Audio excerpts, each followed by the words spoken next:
और आज किसान केसरी बलदेव राम मिर्धा की जयंती है। राजस्थान में किसान क्रांति के अग्रदूत रहे बलदेव राम मिर्धा ने ताउम्र गांव गरीब और किसान पर हो रहे अत्याचार और शोषण के खिलाफ संघर्ष किया। उन्होंने शिक्षा को बेसहारा लोगों का हथियार बनाया। पेश है ये खास रिपोर्ट।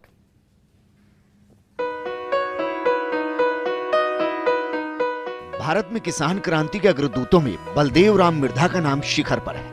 ये उनकी अलग का असर था कि किसानों ने सामंती प्रथा के खिलाफ यलगार किया और उसे जड़ से उखाड़ फेंका।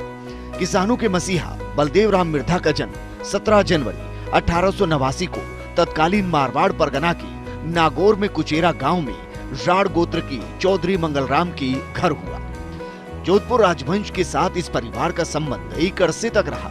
मैट्रिक तक शिक्षा पाने के बाद चौधरी बलदेव राम जी जोधपुर पुलिस में हेड कांस्टेबल के ओहदे से मुलाजिम हो गए। अपनी योग्यता और कार्यकुशलता के कारण वो महज 24 साल की उम्र में थानेदार, 34 साल में पुलिस इंस्पेक्टर और 37 साल में एसपी जोधपुर बन गए। वो लगातार तरक्की करते रहे और एक दिन आया कि वो इस महकमे की डीआईजी के पद पर आसीन हुए। चौधरी बलदेव राम अपने समय के योग्य शासकों में से एक रहे। उन्होंने सरकारी सेवा में रहते हुए अशिक्षित समाज में शिक्षा की अलग जगाई। उन्होंने जगह जगह जाट छात्रावास और शिक्षण संस्थान खुलवाने में अपना योगदान दिया।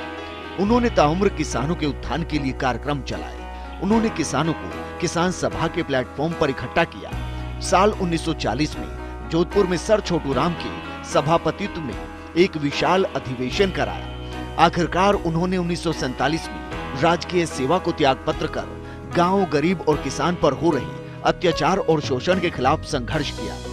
डाबडा कांड में हुई हिंसा ने उन्हें झंझोर कर रख दिया। जब निडर मिर्धा जी ने किसानों को जुल्म का सामना करने की प्रेरणा दी और सामंती जुल्मों से किसानों को भी उभारा।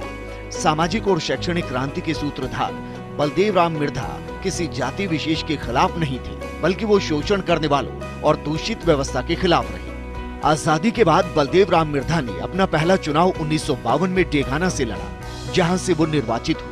समाज सेवा करते हुए 2 अगस्त 1953 को वो स्वर्ग सिधार गए। उन्हें मारवाड़ क्षेत्र में किसानों के अधिकारों के प्रति जागरूक करने के लिए सदैव याद किया जाएगा। ये बलदेव राम मिर्धा द्वारा जगाई अलग का ही परिणाम है कि किसान जागीरदारों के खिलाफ उठ खड़ा हुआ। इसके बाद देश में पहली बार जागीरदारी उन्मूलन और किसानों को भूमि का हक दिलाने के कानून देश में बने। देश भले ही 1947 में आजाद हुआ, लेकिन प्रदेश के किसानों को 50 के दशक में आजादी मिली, जब किसानों को जमीन का हक मिला। जन्म जयंती के मौके पर किसानों के मसीहा को याद किया जा रहा है। Bureau report, first India news.